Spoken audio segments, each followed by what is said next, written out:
Го следите неделното интервју на Радио Слободна Европа. Денешен гостин е председателот на Сојузот на синдикати доктор Живко Митревски. Господине Митревски, Законот за работни односи во последните години претрпе доста измени, што според критичарите ги кршат работничките права. Колку измените се показател дека работничките права не се доволно заштитени? Па, во принцип, веднаш да кажем дека не би се сложил дека се кратат работничките права, бидејќи ако направиме анализа, фактички имаме драстично подобрување со овие новели кои беа неколку пати направени, така да мислам не се аргументирани тие настапи на одредени критичари.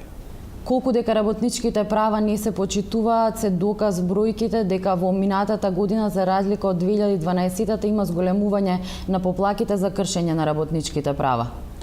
Значи, немаме кажано дека, немаме истакнато дека се зголемени бројките, туку се намалени бројките. Ние редовно... Извинете, 3633 работници во 2013 година се пожалиле дека им се прекршуваат работничките права, што е зголемување за 844 жалби во однос на 2012. Значи, не знам кои параметри се гледаат, дали вкупните параметри или од она што значи добивање на спорови или прикажување поднос на грански синдикати. Значи, од 2012 година па наваму бележиме пат на бројот на пријавувани повреди на работни односи или повреди кои биле предизвикани од страна на работодавачите.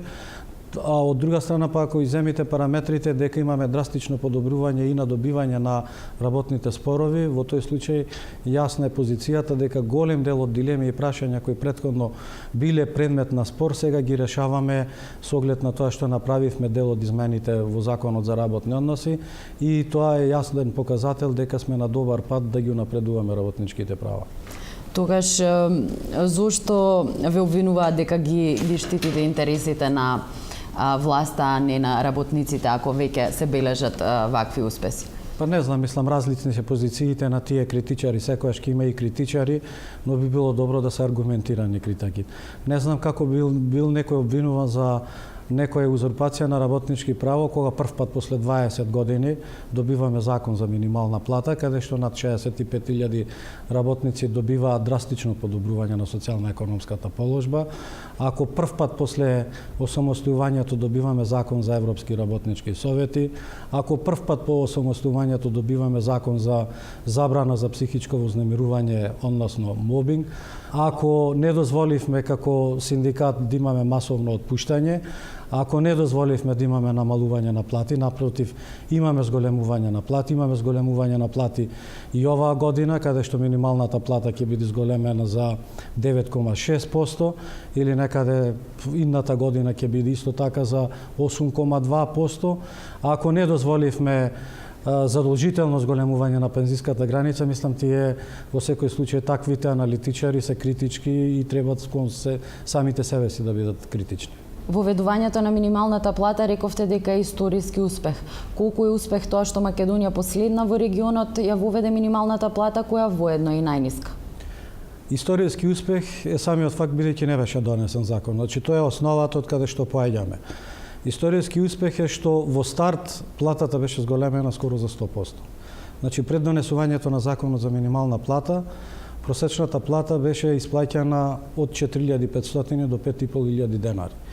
Сегашната плата, значи, беше најпочеток утврдена над 8.000, сега со ваквите измени некаде, значи, ќе биде 8.800, идната година ќе биде 9.560, поидната ќе биде 10.080. Може ли да се преживее месецот со 8.050 денари? Лично вие би можеле ли? Значи, ние не зборуваме дали може да се преживее или не може, ние зборуваме за утврдување на минимум екзистенција. Значи, не можеме да ја поврзуваме минималната плата со основа за реализација на еден нормален живот на 4-члено семејство. Затоа ние имавме параметри кои утврдувавме и висината на потрошувачката кошничка. Нашата идеја е постојано да се унапредува тој систем на зголемување на плати во Република Македонија. Ние ја афирмиравме идејата дека зголемувањето на платите во Република Македонија треба да оди во делот на порастот на трошоците за живот, платите се ниски во Република Македонија, тоа е апсолутно точно. Меѓутоа, ако почнете од една скоро нула, па доаѓате до едни вакви позиции, сигурно дека периодот кој надоаѓа ќе предизвикува зголемување на платите и подобрување на стандардот на работниците. Колку македонскиот работник може да биде задоволен со месечните примања кога и просечната плата е најниска? Во регионот повеќе од половина од работниците земаат по 12.000 плата, а поголем дел од нив и помалку. Значи, податоците покажуваат дека 80% од вработените во Република Македонија примаат плата меѓу 12 до 20.000. Само 3,2% значи имаат некаде плата над 30.000 денари и тие 65.000 работници кои ги спомнавме дека имаат или примаат плата некаде во висина околу минималната плата.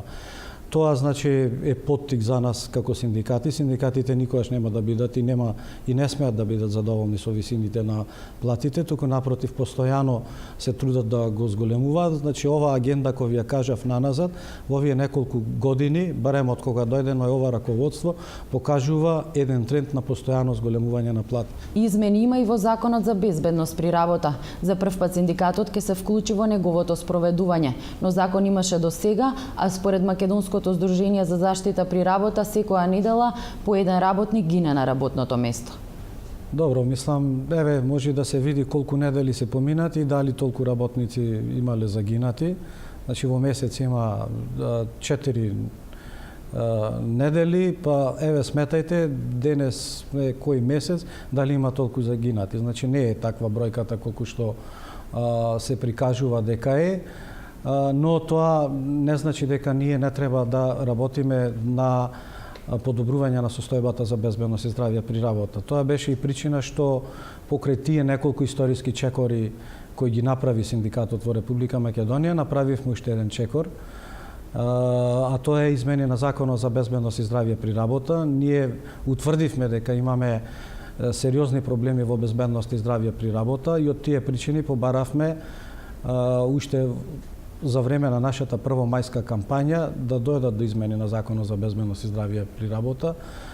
Самиот факт што ја започнавме кампањата доволно влијаеше дури и превентивно да се влие и да се зголеми степенот на одговорност на работодавачите, но и контролната функција на синдикатите. Работодавците имаат обврска да исплатат К15 до крајот на годината. Како синдикатот ќе се осигура дека надоместокот е исплатен и што со оние работодавци кои не ја исполниле обврската?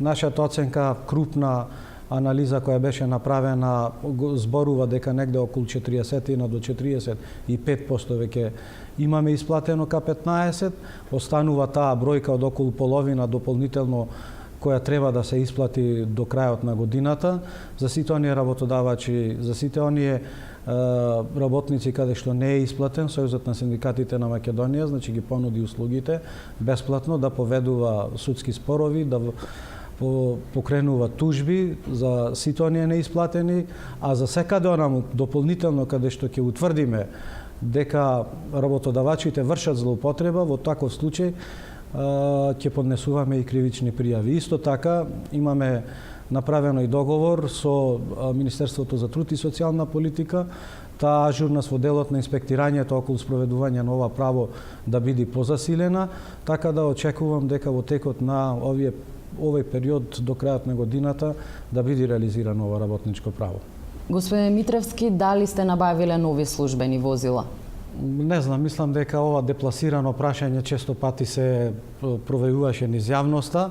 Нормално е секој субјект кога ќе утврди дека има еден стар возен парк кој е поврзан со ризик за патување на сите тие кои ги вршат секојдневните функции, да ги променува. Така да менувањето на возилата по пат на лизинг е вообичаена практика на секаде во светот и би било демагогија да продаваме, да зборуваме за безбедност и здравје при работа, а при тоа да се возиме со определени коли од 97 година стари. Од каде се обезбедија парите за возила? Значи, како и сите граѓани, како и сите компании кои тоа го прават и каде што барем сега во Република Македонија има можности да се набавуваат возила преку лизинг со исплаќање на рати, исто така тоа го направи Сојузот на синдикатите на Македонија. Дали беа обезбедени парите од членарината на Значи, синдикат? повеќе извори има Сојузот на синдикатите на Македонија, покрај членарина имаме и други извори на припати. Добро, ви благодарам многу што Благодарам. издвоивте време за нас. Тоа беше се во неделното интервју на Радио Слободна Европа. До гледање до наредната недела.